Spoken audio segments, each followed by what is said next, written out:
Hello, everyone. I have a new book to record today and share with you, and it's called Anna and the Tooth Fairy. Have any of you ever lost a tooth and the tooth fairy came and left you a present?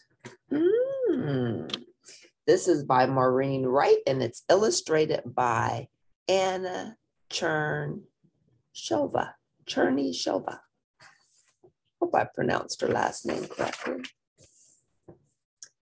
The tooth fairy will be visiting me soon, so I'm making her a present.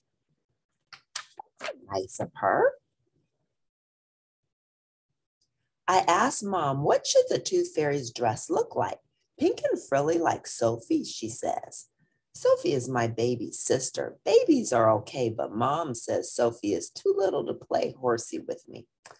I don't know how to draw a magic wand, I say. Sophie waves her sparkly rattle. It's a little like Sophie's rattle, Mom says. I add a sparkly wand to my picture. There's our baby sister, Sophie. Mom yawns. I'm so tired, she says. Sophie kept me up all night long. I wiggle my loose tooth. The tooth fairy stays up all night long, too.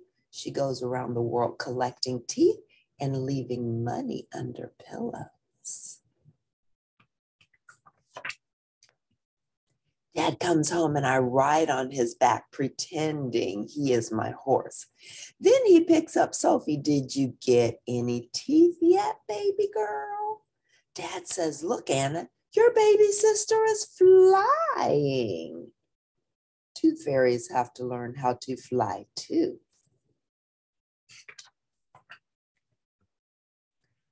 I pick up my tooth fairy picture again. Sophie looks just like the tooth fairy. Mom and Sophie stays up all night. Mom said Sophie stays up all night.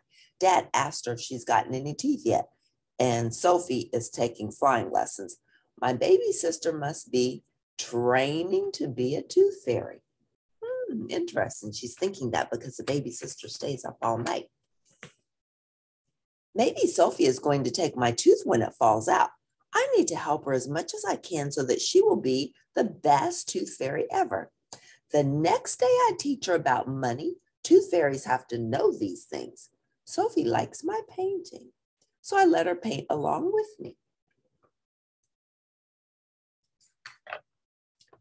I tell Sophie that tooth fairies have to learn to be very quiet so they can sneak around without anyone hearing them.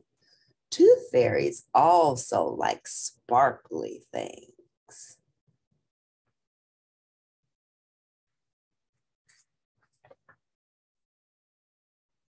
Tooth fairies have to get used to the dark. I gallop over to Sophie with the baby blanket and toss it over her head. Sophie kicks her little feet and laughs. Even though she can't play horsey, my baby sister is more fun than I thought.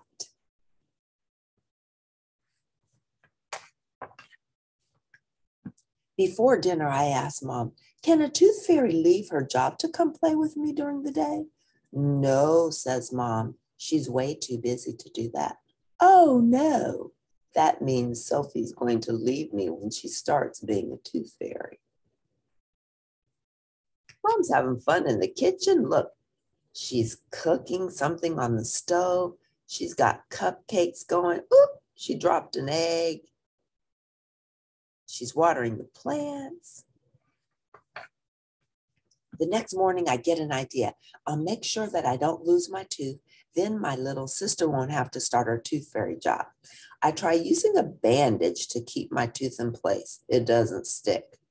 I use a pretty scarf to keep my mouth closed. Sophie pulls it off. Now my tooth is even more wiggly.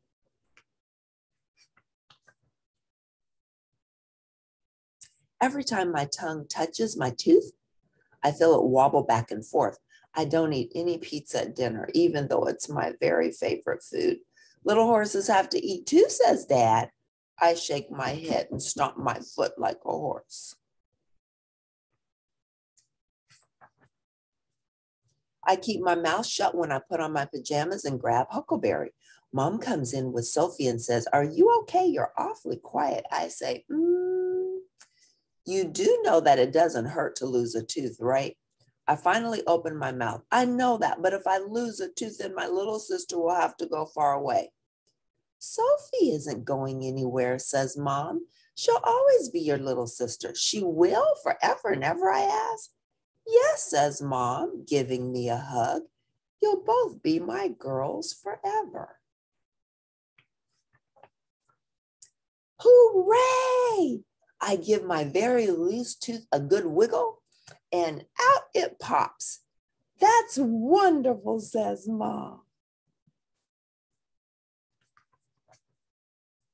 I put my tooth under my pillow. Mom sets my picture of the tooth fairy on the windowsill. Huckleberry and I stay very still and listen for the tooth fairy, but we don't hear a thing. In the morning, my tooth is gone and there are quarters under my pillow. I run to find Sophie to make sure she hasn't flown away. I'm so happy to see her. I kick up my legs like a bucking bronco. I grin at her and she smiles right back at me.